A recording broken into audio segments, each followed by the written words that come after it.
இதனால் வந்து 2 வகையான பாதிப்புகள் ஏற்படும். ஒன்று, உள்நாட்டிலேயே இப்பொழுது எண்ணெய் பொருட்களுடைய எண்ணெய் கச்சா பொருட்களின் விலை வந்து நிச்சயமாக உயரும். குறைந்தது ₹2 வந்து 1 லிட்டருக்கான ஒரு பெட்ரோல் அல்லது டீசல் இவற்றின் விலை வந்து ₹2 5 வரை வந்து அரசாங்கம் எப்பொழுதுமே வந்து அவர்களுடைய பலுவை வந்து மக்கள் மேல் வந்து ஒரு சார்பு நிலைக்கு கொண்டு சென்று தான் பகிர்ந்து கொள்ளும் அவருடைய இது.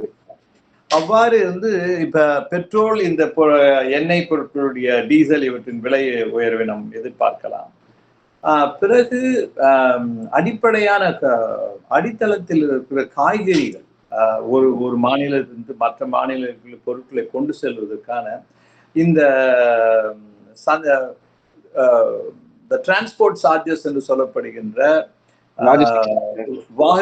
வாகனக்கான வாடகை என்பது இப்பொழுது உயரும். அதை வந்து எல்லாம் பகிர்ந்து கொள்ளும்போது கடைசியில் வந்து சாதாரண பாமர மக்கள் தான் இதற்கான பலுவினை சுமக்க வேண்டும். இதுதான் ஒரு யதார்த்தமான ஒரு உண்மை.